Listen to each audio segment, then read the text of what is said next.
Ladies and gentlemen, welcome to the Associated Wrestling Press's Second Caution, the College Coaches Connection edition.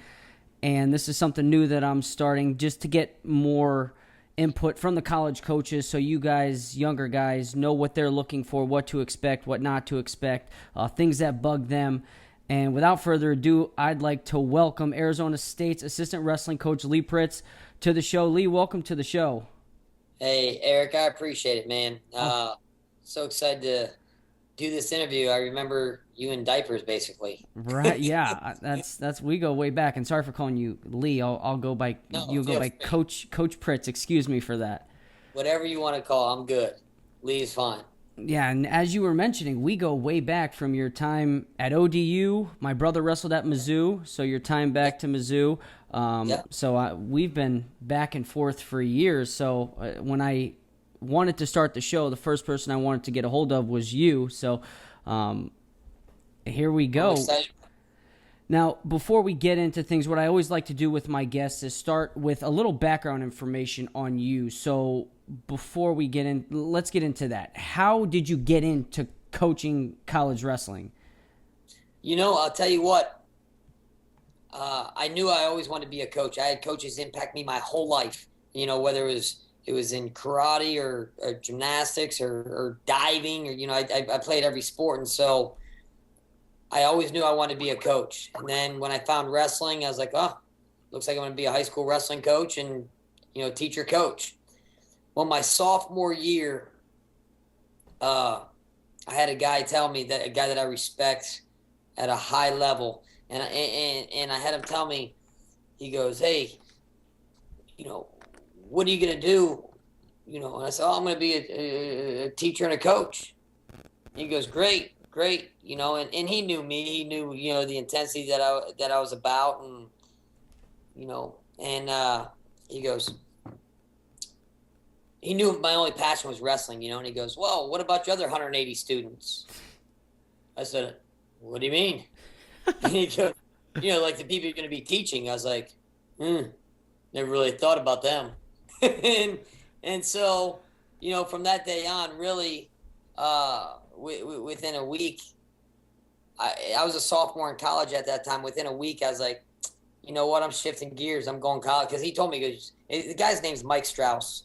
You know, he's an elementary school teacher and has been a high school coach for years down in Florida. And so when he told me that, I was like, he goes, college coaching is where you need to be. And I said, you're right. And that's when I made the decision 100%. So you knew from day one that you wanted to be a college wrestling coach? Well, that was my sophomore year in college that I really made the transition that before I was going to be high school coaching, then at that point in time when he said that, I was like, because you know what? I was like, this guy's right. You know, I mean, he was passionate about teaching. He was passionate about coaching. I had zero desire to teach.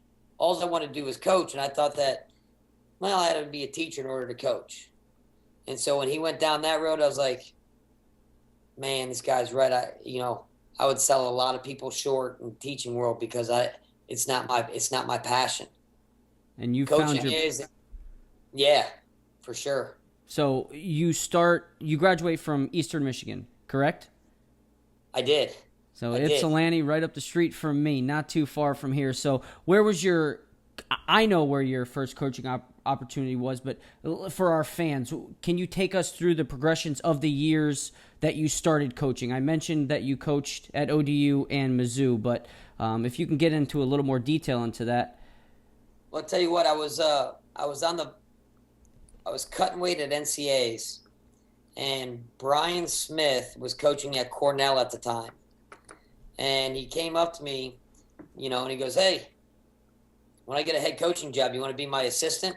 You know, he was my high school coach. I don't know if a lot of people know that. Brian was my high school coach. And he goes, so when I get a head coaching job, you want to be my assistant? I'm like, I'm in, you know, and fast forward a few years, and I'm getting ready to graduate, and he's on an interview at Cleveland State, and he decided to turn that job down to take he turned down that job for an interview at Missouri.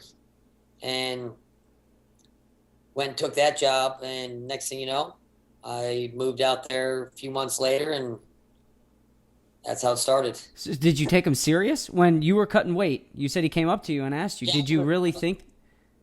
that again was my sophomore year in college. I was absolutely, I knew he was serious. Wow. Yeah, I knew he was serious. You know, I mean, he knew my passion for the sport. He has the same passion. So for me, I was pumped. I was like, this is great, unbelievable. I can't wait. That's And sure tremendous. enough, yeah. I mean, right What a after great story. everything was done, I was ready. This is gonna blow people's mind. That is so cool. I knew that he was your high school coach, and I knew that you went to Mizzou. But the background information, this is stuff I love. This is why I love doing this. Yeah. Is you learn so much about people. This is Yeah. we see you on the mat. We see you, you know, in the locker room. If how you deal with your guys, but outside, it's who are you at? That this is what I love about it. So you're at Arizona State right now, Yes, sir. and what 14, 15 years later you've been coaching? I just finished my 16th season. So how's the body holding up? You know what? It's great. I was fortunate. I didn't have many injuries. The only surgery I've ever really had was I had a knee surgery when I was like 12. You know, I mean that doesn't count. And then the only thing I had my neck fused 5, 6 years ago. Greatest thing I ever had in my life because now I can use my arms. And Okay. but no, I mean my body's holding up good. You know, I'm pretty consistent with workouts, so my body holds up great. So that in everything in life, you find pros and cons.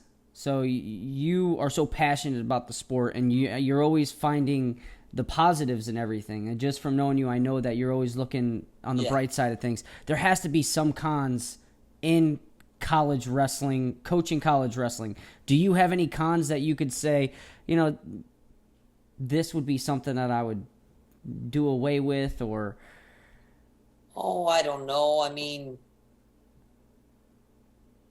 I love what I do, so I mean, is it tough on family?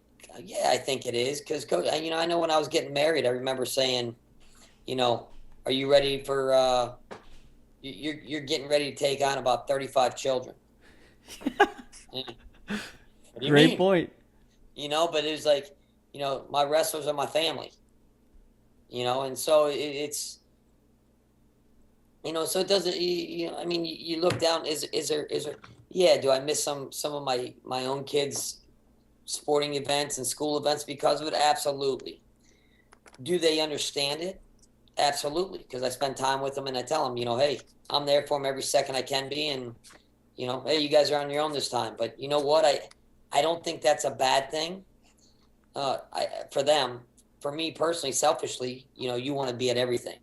But I think for them, it's a good thing. They flight or fight mechanism has to take off when they're young, and it's good. The first time they're on a stage and you can't be there. Well, you know what?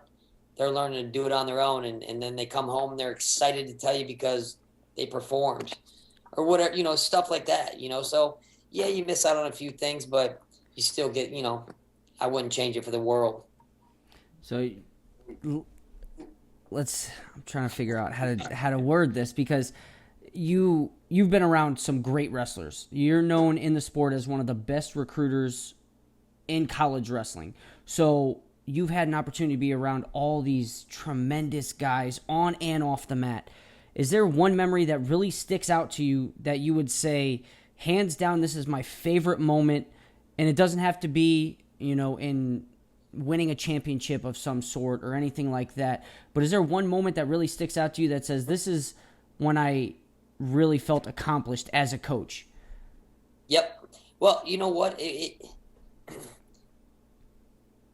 There's two things. Feeling accomplished as a coach. What makes you feel accomplished as a coach? I think everybody is different in that aspect. For me, it's I think our job as coaches is for them. They come in, it's to graduate student athletes and to win titles, and then ultimately to develop great citizens of our country, So you can look at it a lot of different ways, but my favorite coaching moment had to be when Don Bradley when we were over in Turkey for the Junior Worlds in 2009, and he won the gold medal. And it wasn't necessarily because he won the gold medal or how he went out there and he wrestled 4 matches without losing a period. And those were all great accomplishments. But what really was special about it is we had the two best heavyweights in the country. We had Don Bradley and Mark Ellis in the room at the same time. And they were going back and forth in battles. And, at the end of the day, we as a program ended up going with Mark Ellis, and he ended up winning a national title. And, it was about February where Don decided he was going to start training, freestyle full time for that season. And, he ends up winning the junior Filas. Then he takes, I think it was second at the U.S. Open, wrestling in both of the tournaments going on at the same time. So, like it was a weekend warrior tournament. My man's wrestling in both tournaments, and then next, a few weeks later, he goes and makes a junior world team, and a week later, finishes in the finals of the mini tournament at the senior level. And what was he, 19, 20-year-old kid? And, fast forward until August, and we go out to Turkey, and he wins it. And so the adversity that he had to go through with the caliber of wrestling, Mark Ellis did win the national title that year, but Don Bradley could have easily won the national title as well. And he had to sit there and deal with that emotional side of it, and to be able to face that adversity and watch him train the way he trained and continue to help Mark accomplish his goals. It was just the kind of kid that was a special moment for me to go, man, this kid is special. Right. Yeah. And Don Bradley, it's funny you say that. I was wrestling on Team USA in 2007, and we're wrestling Pennsylvania at the Dapper Dan. Yeah. And he shows up. He misses a flight or something. So he ended up getting a concussion, I think it was. No, it was the kid he was wrestling. Ended up wrestling at Penn State. Either way, ends up getting a concussion. We get the 6 for it, and we win by 1. Yeah. So yeah, Dom's, but he's just an unbelievable person. Like when I saw him face that adversity, that was probably the greatest thing, because it was a 6-month process, and he could have easily. I've seen a lot of people do it where, forget it, season's over, and he switched gears. Okay. I get it. Now it's time to focus on freestyle, and I'm winning the Junior Worlds this year. Good head on his shoulders, I'll tell you that. Yeah. So I mentioned earlier, you're arguably one of the best recruiters. Everywhere you go, the recruiting classes, it's shown. You can look at the results from where you've went. The recruits have followed you. Is there one recruit that you were almost certain you had him locked up, and then you find out, hey, they signed somewhere else? There was one that stung a little bit, and that was Daniel Fishcorn. Oh, okay. Boy, so you know well. I remember spending a lot of time with Daniel over the years when I'd come out there when Steve Martin was coaching in high school, at Great Bridge, and coming out there and doing Granby camps, or just coming out and doing, going to Great Bridge for a week and doing a clinic there or something. And I'd spend a lot of time with him, and I was like, we're going to get him. We're going to get him. And we were in the mix, and he wanted to be a doctor, and we were in a great situation, at Missouri with punching people into med school and everything we had going on. And I'm like, oh yeah, we're going to get him. And I felt really good. All of a sudden he said, call me up, and he's like, Coach, going to Okie State. I'm like, you're going to do what? No. You're going to do what? And so that one stung a little bit. And sure enough, as a freshman, what he finished? Third or fourth in the country? Yeah. He lost to Tion Ware. Yes, and a tight one. Right on the out-of-bounds line, 5 seconds left. Tion Ware gets the takedown, ends up winning the national title. So let's switch so you get a walk-on type of deal, someone you don't expect a lot out of. Is there one that you could remember that came in not so highly recruited but ended up overachieving? Yeah, and I don't even know, when you say that statement, the guy that sticks out in my mind, and it's not who wrestled for me, I think of a Michigan State alumni, Brian Piccolo. Think about it, Brian Piccolo. I don't know how factual, I forget what the exact fact is. It was something like he wasn't even a state qualifier or something to that effect. I mean, something in that area. And he Right. goes and becomes a two-time All-American. I mean, so that really sticks out. I've always remembered that story. And then I continued to hear stories from guys like Joel Morsetti and people like that tell me stories about him, and say, his passion and his passion and his passion. And so I learned from that. And, I can say guys that we had, like, that we recruited, but maybe didn't know what to expect out of him. And a guy like Kenny Burleson, who was an All-American for us at Missouri, who, he came in, we thought he was going to be a 25-pounder, ends up at 57 and just works his tail off and works and works and works and finds himself on the podium. And, I say finds, I remember, I don't think the guy ever won a wrestle off. And you couldn't deny but put him in the lineup. You had to put him in the lineup because, as soon it didn't. If a guy got hurt at 49, he was sucking down. I'm down. I'm in. I got you. Whatever you need. He'd go up to 65. It didn't matter. Wherever you needed him, he would be. And at the end of the year, he wrestled in every Big 12 tournament, and he truly expected himself to be at the national tournament. And I remember him stuffing himself in lockers and crying for hours when he lost at the Big 12s, and then he would go right back to work, and he would work. And it was amazing to watch him and Jeremy Spates and JP Reese at 3. That was our first recruiting class, and to watch those 3 guys work, because their work ethic was unbelievable. And 2 of the 3 ended up on the podium, and JP Reese lost in the All-American round. And JP Reese, 3rd in Michigan as a senior.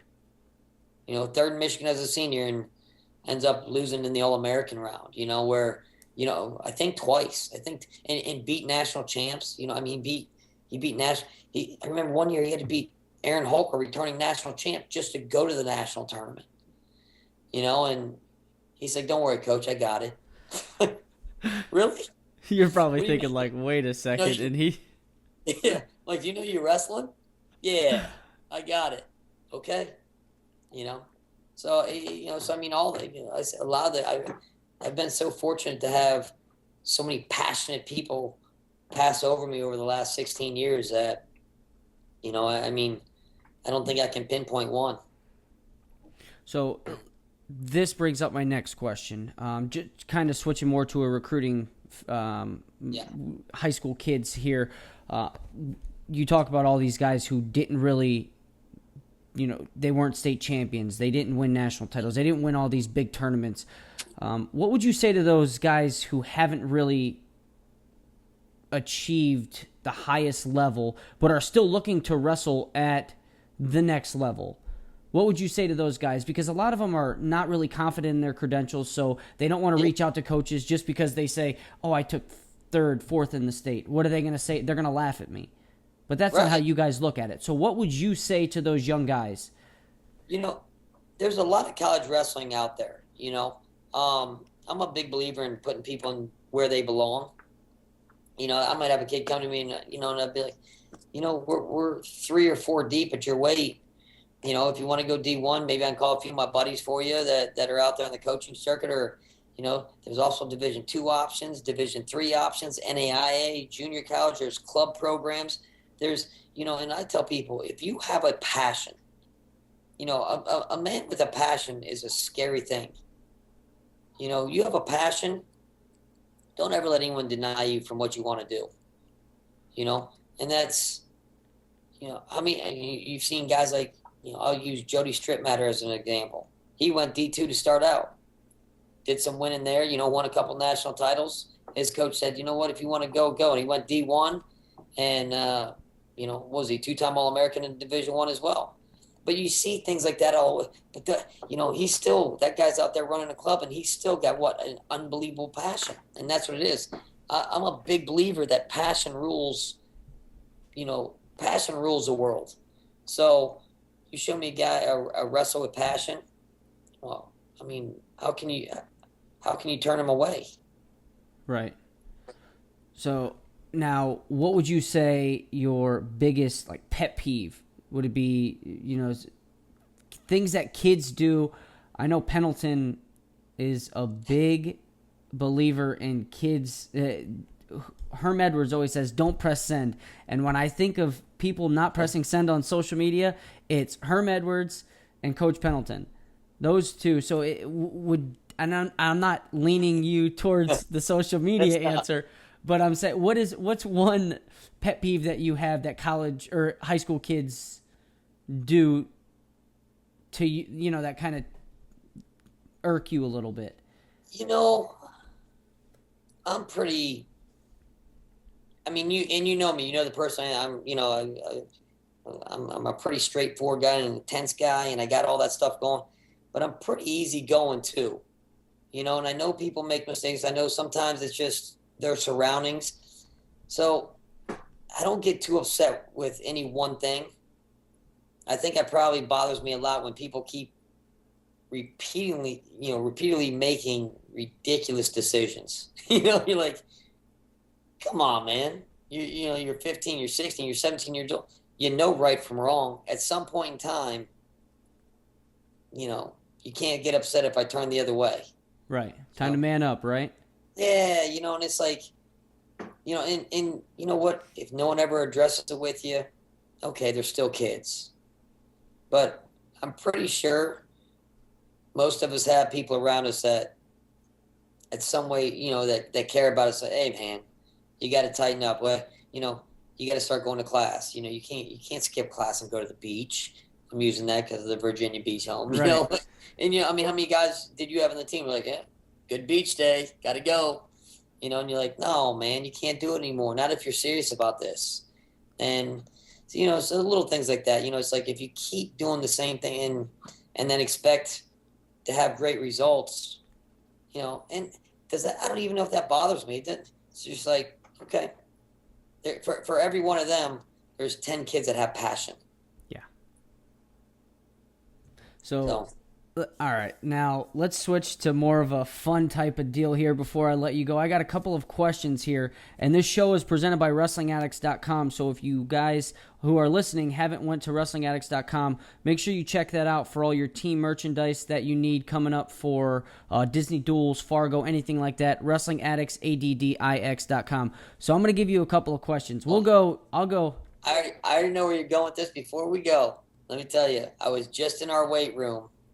And one of our strength conditioning coaches, Hannah, and she's awesome, by the way, but she's like, oh, have you seen, oh my God, I already forgot the name of it already. Modern Family. Okay. And I was like, I've never heard of it. And she's like, are you kidding me right now? I'm like, no.